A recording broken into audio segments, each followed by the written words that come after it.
Assalamualaikum warahmatullahi wabarakatuh. Selamat datang kawan-kawan semua di channel Riam Biru. Terima kasih banyak untuk kawan-kawan yang sudah berkenan hadir di channel ini. Apa kabar kawan-kawan semua?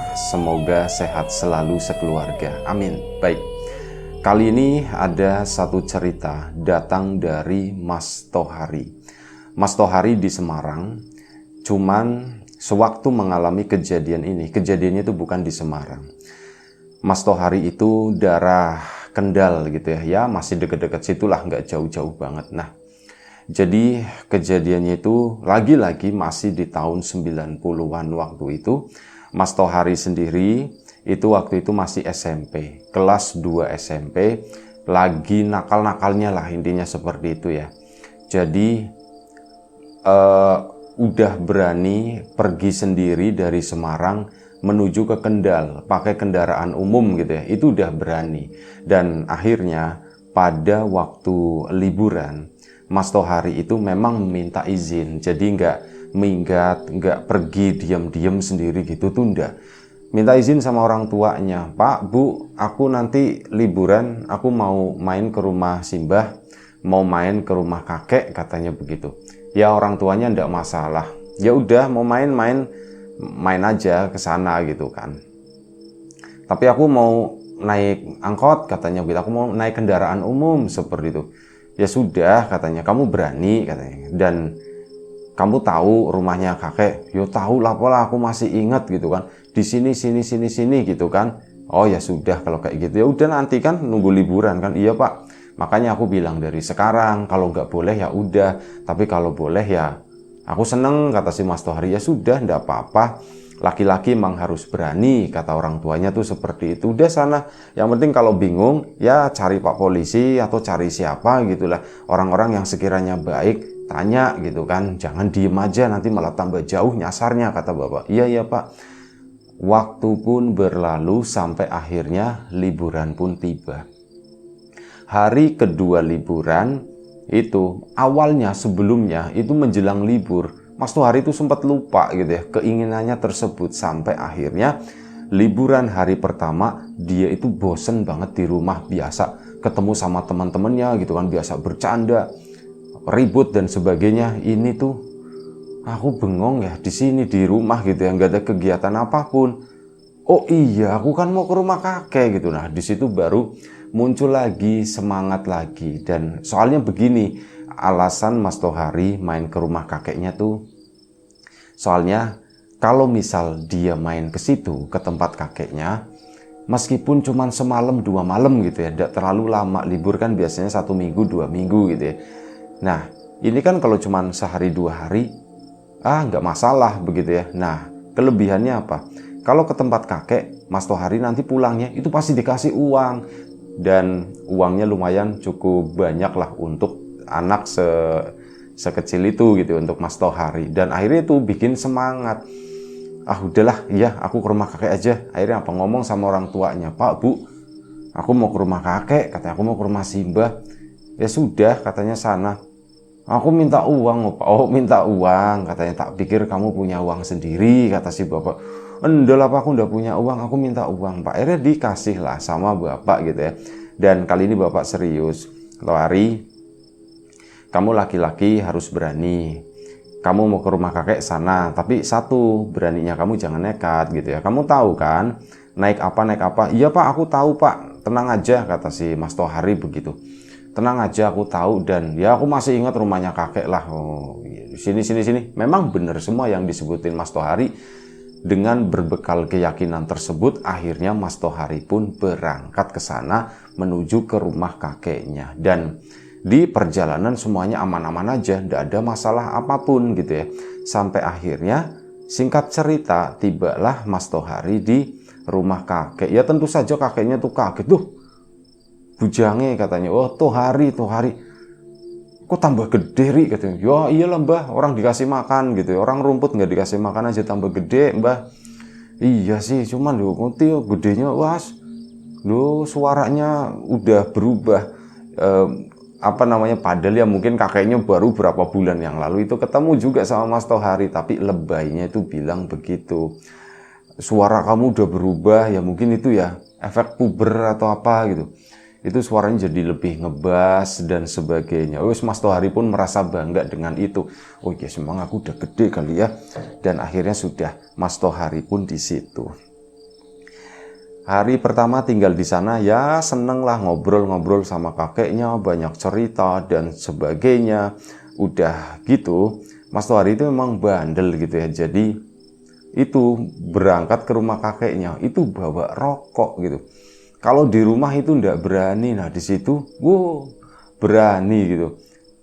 Kakeknya ngelihat gitu kan, Ri, kamu gitu ngerokok? Iya mbah, kan si mbah juga ngerokok. Kalau bapaknya itu ndak, makanya nggak berani di rumah. Nah ini ngelihat kakeknya juga begitu, ngerokok akhirnya kakek juga ngerokok. Jangan banyak-banyak kata kakeknya. Nanti kalau udah bisa cari duit sendiri, ya ndak apa-apalah, tapi jangan banyak-banyak kata si kakek begitu. Oh jimbah ya nurut, cuman akhirnya begitulah, jadi santai gitu ya. Udah ketahuan dan sebagainya gitu. Akhirnya seenaknya aja Mas Tohari di situ benar-benar dianggap rumah sendiri ya, memang rumah kakeknya sih ya. Nah sampai begini, pada suatu malam itu kan makan malam, Tohari makan gitu kan, makan. Iya mbah, makan mbah gitu. Akhirnya ke situ. Nah kakeknya ini ngambil satu piring. Dikira Mas Tohari itu nanti buat dirinya begitu ya, buat kakeknya tersebut makan. Ternyata enggak, kakek itu ngambil satu piring, ada nasinya, sama ngambil sepotong ayam goreng waktu itu ya. Ditaruh di situ, di atas nasi, dan dikiranya tuh mau dimakan sama ini. Ternyata kakek bangun lagi dari tempat duduknya, dari meja makan. Si Mas Tohari kan ngeliatin, Mbah, mau makan di mana gitu ya, orang di sini tuh lagi makan bareng gitu ya, kok kakek begitu ya gitu ya, kok kakek keluar gitu kan, malah meninggalkan meja. Itu kan jadi pertanyaan Mas Tohari. Dan akhirnya apa, Mas Tohari pun ngikutin iseng, kakek itu menuju ke arah belakang sana. Dan akhirnya apa, si Mas Tohari ngelihat kakek itu narok piring sama nasi, ada nasi sama ayam itu di sebuah meja, itu di pojokan dapur. Di situ ada meja kecil gitu ya, ada di pojokan sana. Nah cuman digeletakin di situ, lah mbah gak dimakan mbah gitu. Enggak kata si mbah gitu, itu buat di situ yang nggak terlihat katanya gitu. Oh sesajen tuh, cuman dalam hati gitu ya, jangan dimakan ya katanya begitu, itu buat itu yang di sana yang nggak kelihatan kata si mbah. Oh mbah, Mas Tohari juga tahu kakeknya itu orangnya tuh mistis begitu. Jadi ya sudah, biarin aja gitu kan. Oh begitu, ya wis lah, nggak masalah. Mas Tohari terbiasa dengan begitu, dengan sesajen dan sebagainya. Dia nggak menentang, nggak apa gitu. Cuman oh begitu, cuman ya sayang itu ayamnya gitu. Tapi udah balik lagi, makanlah di situ. Hari pertama semuanya baik-baik aja, dilewati Mas Tohari itu dengan lancar, bahagia pokoknya di sana. Nah hari kedua malam harinya ya, kita nggak ceritain siangnya deh. Malam harinya itu sama rutinitasnya, Ri makan kata si nenek kan. Anjing mbah, iya mbah, makan mbah. Akhirnya makan di situ di meja makan, dan Mas Tohari udah nandain kakeknya. Oh mbah, tiap hari itu mbah dikasih itu mbah. Iya tiap hari kata si kakek. Lah orang kita aja makan tiap hari, ya mereka juga sama kayak kita, makannya tuh tiap hari, mintanya itu tiap hari kata si kakek. Minta mbah, iya minta gitu. Ya udah, habis itu kakek bangun lagi ke sana, taruh di belakang. Kali ini Mas Tohari udah nggak ikut, cuma naruh nasi doang begitu, nggak ada apa-apa kan, akhirnya sudah. Nah ini agak maleman, kakek itu ada acara di musola gitu ya. Di musola di kampung tersebut, kakek itu biasa ada rutinan lah acara di sana sama warga yang lain. Nah ini kan Mas Tohari, nenek juga udah kiyep-kiyep begitu, udah ngantuk sepertinya. Aku kesepian, sudahlah nonton TV aja waktu itu. Akhirnya Mas Tohari pun nonton TV di sana sambil nungguin kakeknya pulang. Oh di situ tuh ada kerabat yang lain ya, ada buliknya, ada paleknya, mungkin ada om-omnya di sana. Jadi nggak cuman kakek sama nenek doang. Rumah itu lumayan cukup besar dan lumayan cukup ramai juga.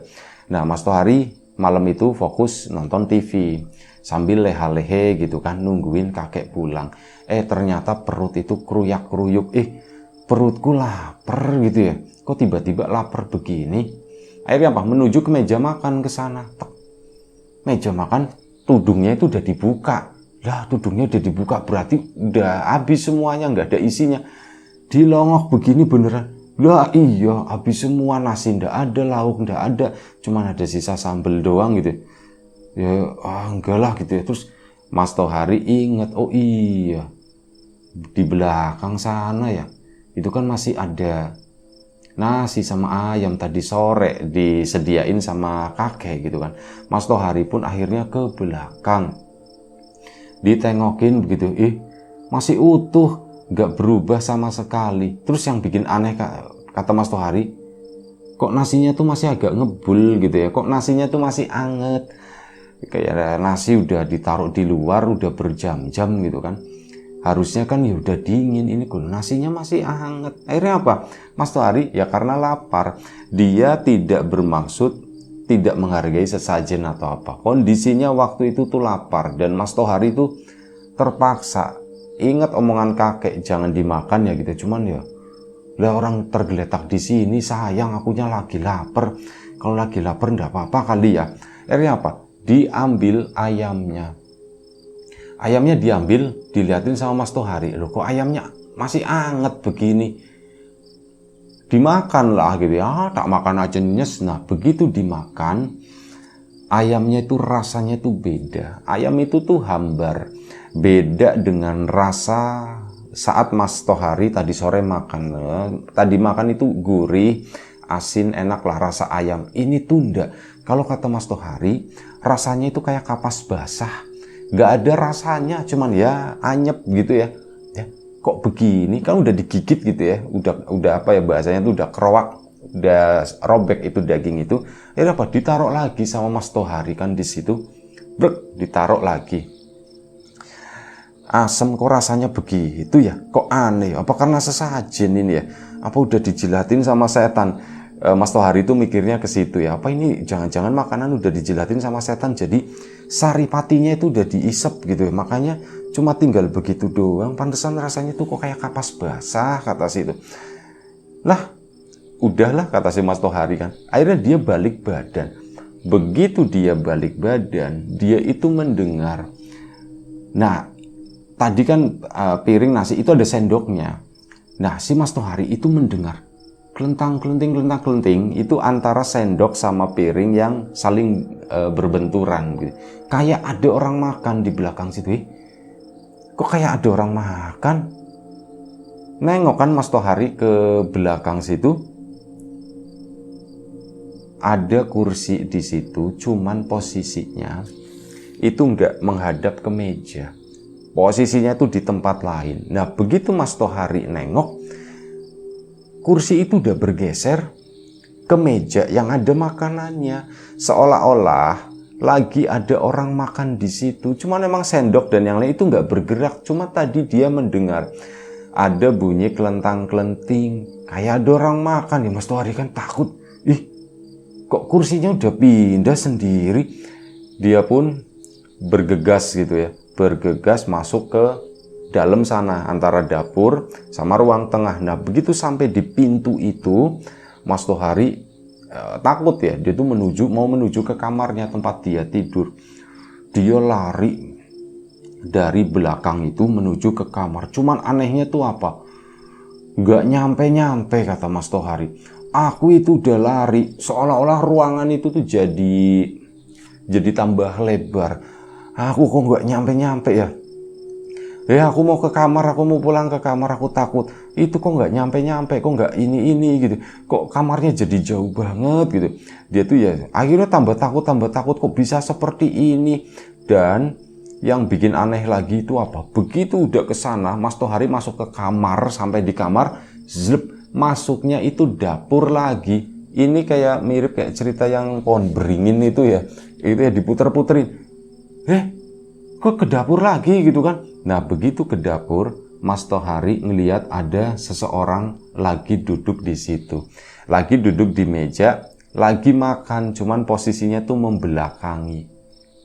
Mas Tohari ngelihat begitu kan, itu ada yang makan itu bapak-bapak biasa doang gitu ya, pakai bajunya tuh ya kemeja biasa kayak ya laki-laki tahun 90-an pada umumnya lah, pakaiannya tuh seperti itu. Dia yang makan di situ itu siapa ya? Nah, si sosok itu yang lagi makan nengok ngelihat ke arahnya Mas Hari. Saat ngelihat itu, disitulah Mas Hari itu bener-bener ya dibilang ketakutan, dibilang shock gitu ya. Itu shock, tapi mau teriak ndak bisa, mau ngapa-ngapain itu ndak bisa bener-bener. Dan si orang tersebut ya yang bikin Mas Tohari takut soalnya apa? Begitu nengok begini, ternyata apa? Di bagian sini itu ada iketan. Kayak orang yang udah meninggal biar mulutnya itu nggak kebuka ya. Itu kan diikat, biasanya seperti itu. Iketannya tuh di atas. Orangnya kayak gitu lagi duduk di situ. Ya Mas Tohari ya tambah ketakutan. Dia itu pengen banget teriak, pengen banget ngejerit, tapi nggak bisa, suara itu tuh nggak keluar. Mas Tohari itu cuma kayak lompat-lompat di lokasi tersebut, mau ngomong apa dia juga nggak tahu, nggak jelas, maksudnya cuma ketakutan gitu kan. Sampai akhirnya apa? Mas Tohari itu kerasa pundaknya di sini, pundak sebelah kanan itu ada yang nepuk, plek. Begitu ditepuk, nengok, itu adalah kakeknya Mas Tohari. Begitu ditepuk, wah tenang banget ada Simbah. Udah sini, kata Simbah. Ayo yo masuk. Masuk, dibawa masuk ke dalam rumah, di ruang tamu di situ. Di ruang tengah di situ kan. Kamu kenapa? Kata Simbah. Mbah, Mbah, aku di belakang ada setan, Mbah, katanya begitu. Bukan yang itu ya. Serem juga dilihat dari sini. Mbah, di belakang itu ada setan, Mbah. Ya, Simbah juga bilang apa? Kan itu ndak dimakan, ndak boleh dimakan, itu buat kamu kan udah jatah makan gitu tadi. Kalau lapar ya jangan makan itu bukan makanan orang, katanya. Mbah, tapi kan itu ya kamu sendiri gimana? Ya aku udah sempat ngecek, Mbah, rasanya tuh kapas basah kan. Ya itu, kata Simbah, itu bukan jatahmu, itu jatahnya mereka. Mbah, mereka itu siapa sih? Mereka itu tamu yang pengen jadi tuan rumah, kata kakeknya seperti. Tamu yang pengen jadi tuan rumah. Iya, wis makanya sudahlah. Kamu udah usah mikirin, terus udah nurut aja sama kakek, katanya begitu. Kalau dibilang jangan diambil, ya jangan diambil. Kalau dibilang silakan dimakan, ya udah dimakan aja. Ini kamu iseng-iseng, Mbak aku lapar, Mbak soalnya. Kalau lapar yuk bilang itu kan sama nenek gitu kan. Nanti juga dibikinin apa, katanya begitu. Iya ya Mbak, aku minta maaf ya Mbak, aku minta maaf. Dan akhirnya sudah, kakeknya tuh ndak marah, cuman yang ngobrol-ngobrol. Kakek itu banyak bercerita ya, termasuk itu tadi. Mbak, itu gimana ceritanya sih Mbak, kok bisa sampai masuk ke rumah ini, kok bisa jadi Simbah bilang tamu yang pengen jadi tuan rumah, itu maksudnya gimana sih Mbak, aku ndak ngerti. Ya jadi begini, udah lama sebenarnya, beberapa bulan inilah katanya. Simbah itu kalau malam itu suka ngedenger gerutak-gerutuk itu di dapur. Tak pikirkan tikus, tak pasangi jebakan tikus, kata Simbah. Kok nggak dapet sampai seminggu? Oh, nyampe macem-macem. Roti tak kasih, kata si kakek. Singkong tak kasih. Telur tak kasih. Wis pokoknya yang kayak gitu. Sekiranya tikus itu doyan, itu nggak disentuh sama sekali. Apa tikusnya pinter atau bagaimana gitu ya. Cuman ya begitu kok nggak dapet gitu ya. Akhirnya apa ya, itu lagi gerutak-gerutuk seperti itu. Penasaran Simbah kan. Oh, kali itu mereka itu duduk di teras ya, bukan di ruang tengah lagi. Simbah penasaran. Akhirnya Simbah ke belakang sana. Ada orang di situ lagi duduk di sana. Ya tak sapa, sampean itu siapa? Kok malam-malam di sini? Mau ngambil atau mau apa, katanya. Enggak, aku enggak mau ngambil, katanya. Aku mau tinggal di sini, katanya. Loh, tinggal di sini. Nah, disitulah Simbah. Wah, ini bukan orang. Iya bukan orang, si Mbah itu baru ngeh kalau ininya tuh diikat gitu. Tadi yang diikat di atas ini ya, kayak orang meninggal itu. Oh iya ya, gimana ya, mau tinggal di sini, tapi kan di sini ada yang nempatin, ada saya, ada keluarga saya, ya ndak bisa. Ya sudah, pokoknya aku mau di sini. Ya ndak bisa, kata si Mbah, kamu tuh harus pergi. Ya udah gini aja, aku nggak ganggu, tapi aku dikasih makan gitu. Dikasih makan, kasih makan apa? Kalau kembang-kembangan gitu ya males, kata si Mbah. Enggak, aku ndak minta, aku ndak suka kembang, katanya. Terus maunya apa? Aku maunya apa yang kamu makan, katanya. Apa yang kami makan? Nasi maksudnya. Iya, katanya. Akhirnya sudah. Ya wis lah, terserah kamu. Pokoknya setiap sore, katanya, selepas maghrib, nasi itu ada di pojokan sana. Yaitu yang di belakang tadi, di meja itu, mintanya di situ.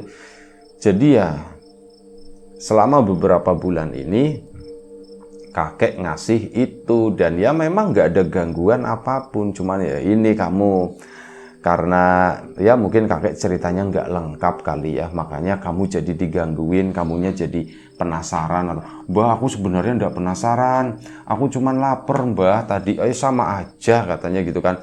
Wis yang penting intinya kamu tuh udah ngambil itu, kata si kakek. Iya Mbah. Dan akhirnya sudah, si Mas Tohari itu benar-benar kapok waktu itu. Bah, aku janji aku ndak gitu lagi, tapi aku bakalan didatengin sama itu lagi, ndak ya? Ndak, kata si Mbahnya. Ndak, itu cuman sekali aja buat pelajaran kamu. Iya Mbah, akhirnya sudah kan. Nah, yang tadinya rencana 2 hari, ternyata memang bener 2 hari. Karena apa? Udah terlanjur takut. Biasanya rencana 2 hari, sebelumnya juga pernah ke situ. 2 hari itu nanti molor 3 hari, 4 hari karena keenakan. Nah ini karena udah takut di situ, akhirnya Mas Tohari pun memang beneran 2 hari. Paginya Mas Tohari, siang harinya itu memutuskan untuk balik ke Semarang sana. Ke Kebumen ya. Kebumen atau Semarang sih, lupa tadi. Semarang kalau tidak salah. Akhirnya sudah, Mas Tohari pulang, dan begitu pulang sampai di rumah itu ada sesuatu yang terjadi. Mas Tohari kan ngaca di kamar habis mandi. Dia tuh ngelihat di pundaknya sini itu ada bekas gigitan pertama habis mandi. Dia tuh ngerasa kok nyeri ya pundakku sebelah kanan ya. Akhirnya dia ngaca begini kan. Nah, begitu ngaca itu tepat di tengah-tengah sini itu ada bekas gigitan, ada luka, ya luka kayak gigitan ya, gigi-gigi gitu, titik-titik seperti itu. Ini apa ya, kok kayak bekas digigit gitu kan. Dikacain begini, iya bener bekas digigit. Itu tepat di mana kakeknya Mas Tohari itu nepukin tangannya di pundaknya, itu tepat di situ. Kok ada yang gigit begini, perasaan aku tuh nggak ada yang gigit. Nah, selang beberapa harinya masih di liburan, tiba-tiba bangun tidur, itu kan malam hari ya, malam harinya itu nggak ada gangguan apapun, cuman ini memang nyeri gitu. Nah, keesokan paginya ada sesuatu lagi yang terjadi sama Mas Tohari. Dia bangun tidur, dia mendapati sesuatu yang berbeda.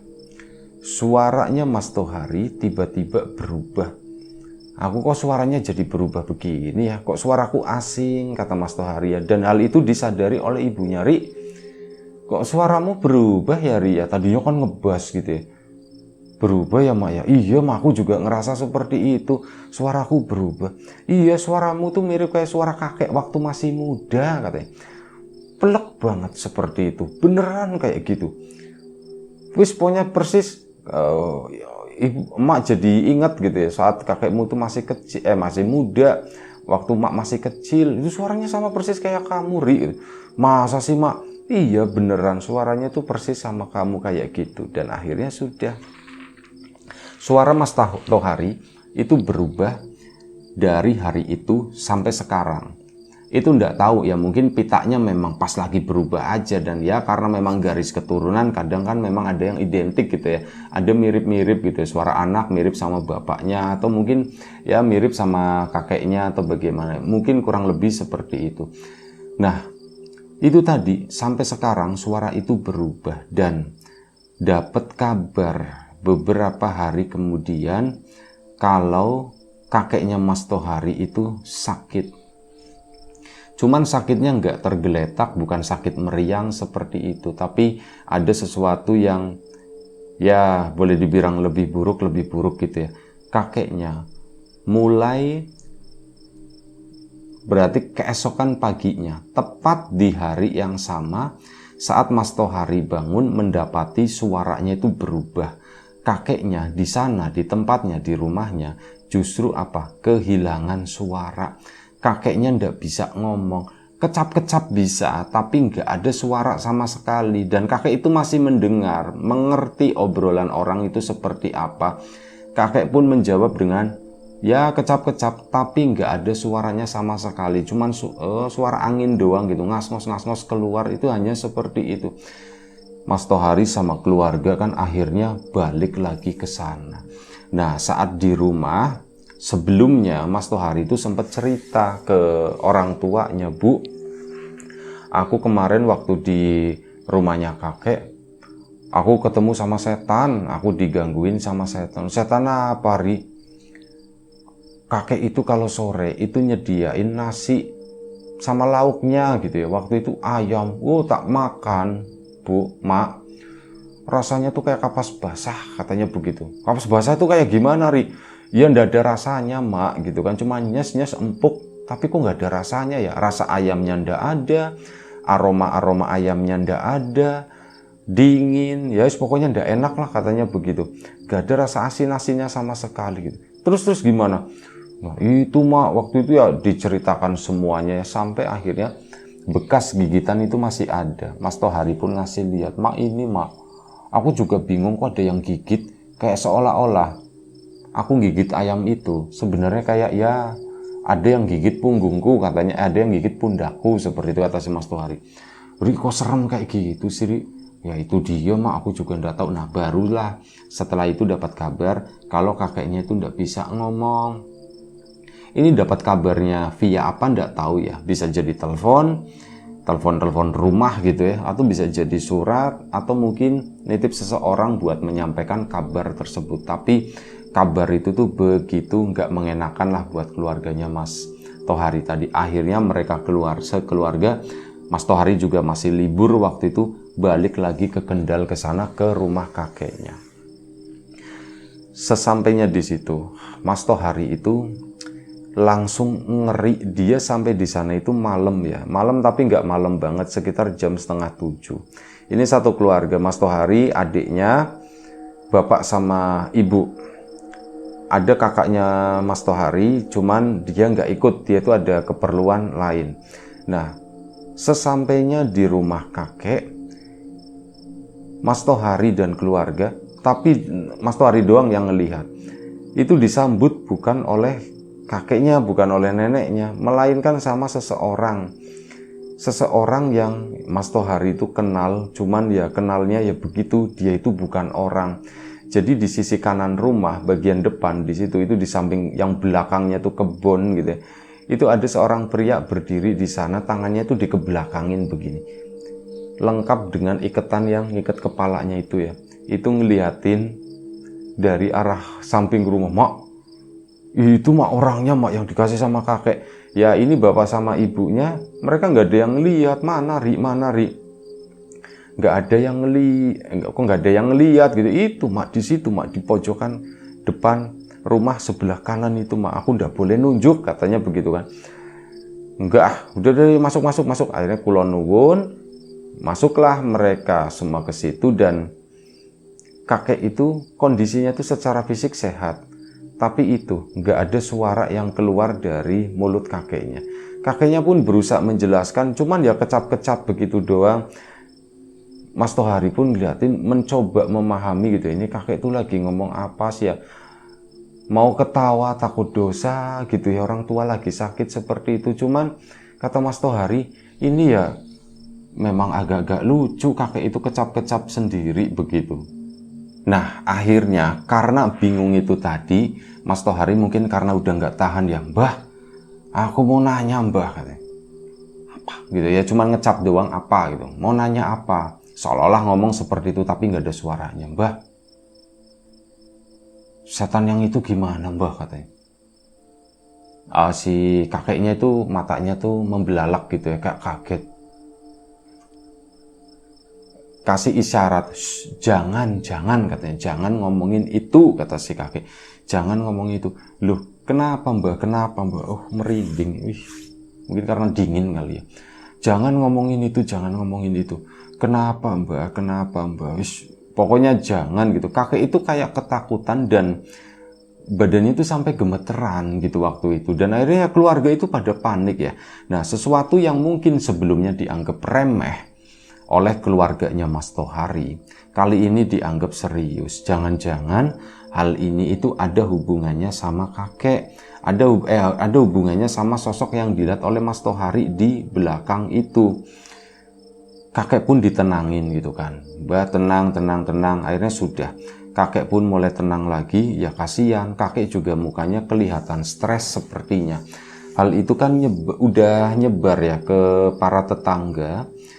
Dan beberapa tetangga juga waktu itu malam pada nengokin ke sana. Ya akhirnya rumah itu tuh rame sampai kurang lebih sekitar jam 12 malam. Di situ tuh rame. Mas Tohari juga yang awalnya tadinya takut, tapi karena banyak warga yang main ke sana ngajakin ngobrol, teman-teman kakeknya juga banyak yang main ke situ.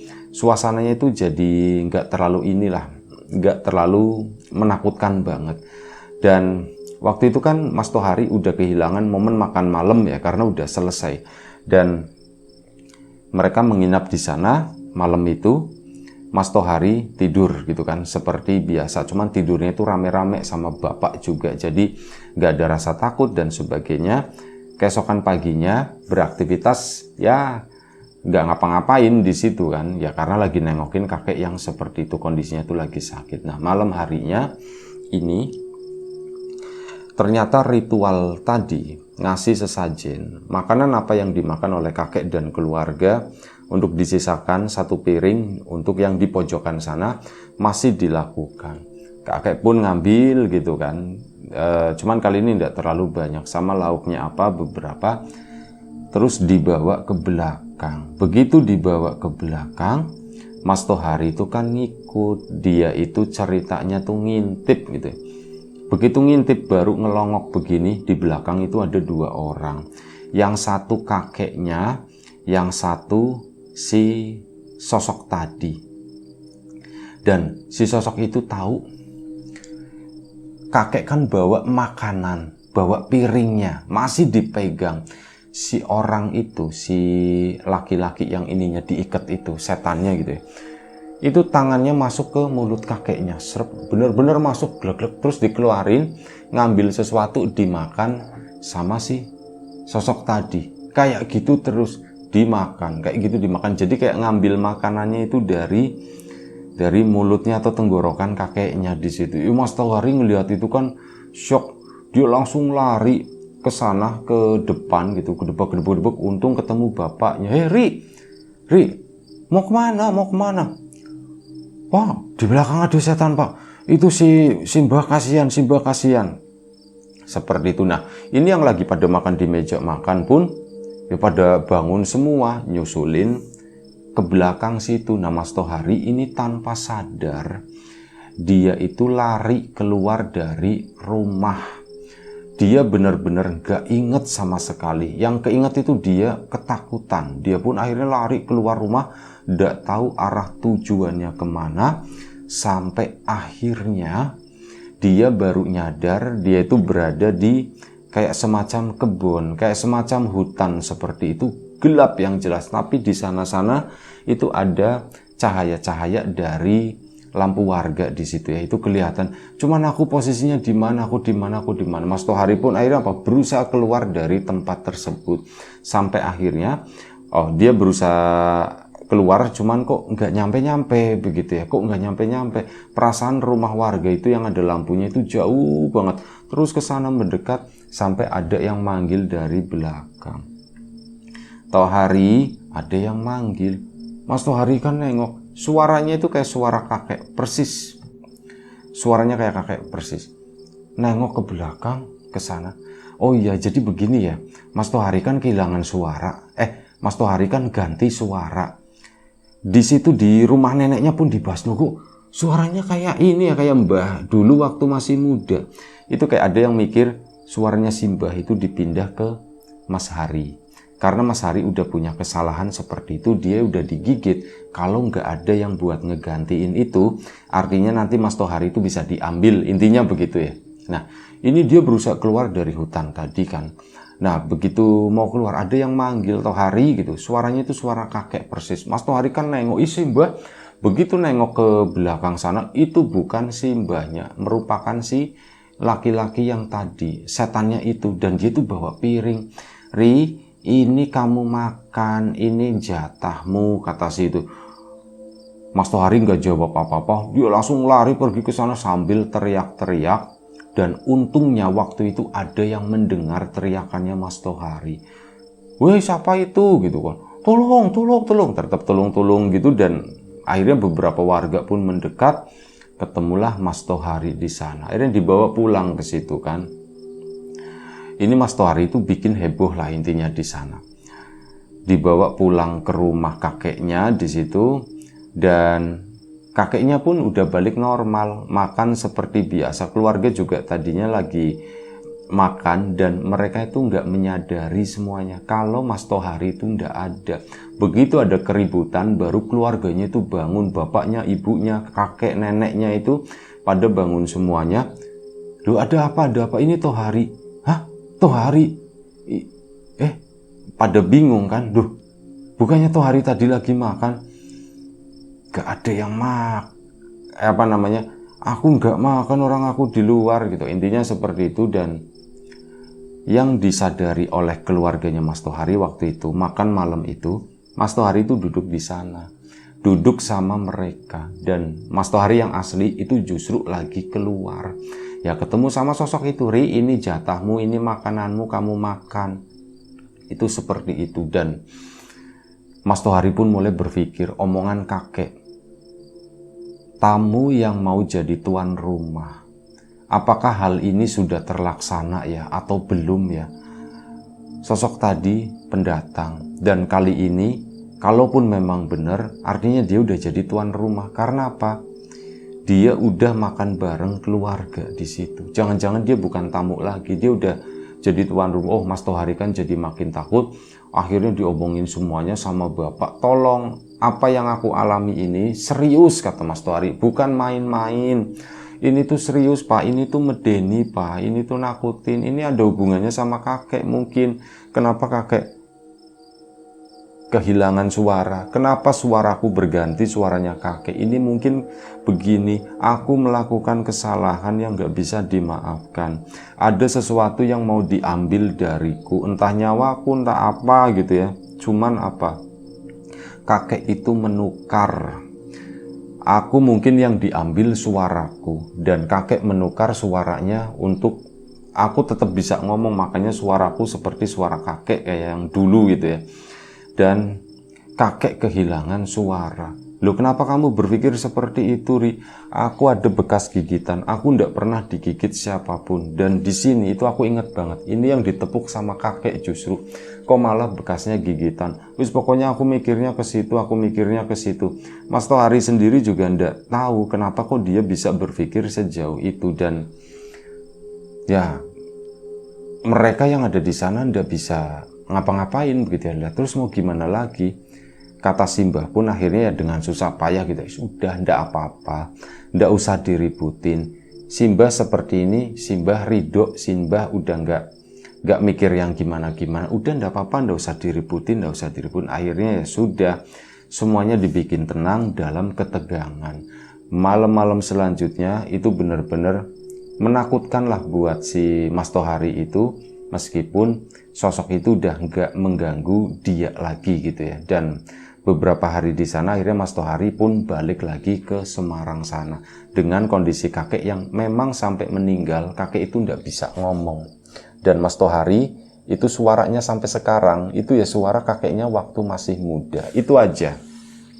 Satu cerita dari Mas Tohari di Semarang sana. Terima kasih banyak Mas Tohari atas ceritanya. Dahsyat gitu ya. Kawan-kawan di rumah juga terima kasih banyak atas support dan dukungannya. Tadi lupa kayaknya nggak dagangan bawang gorengnya Wiji. apapun itu, support itu kawan-kawan subscriber, kawan-kawan membership, kawan-kawan yang udah kasih support dalam bentuk super thanks ke Riam Biru.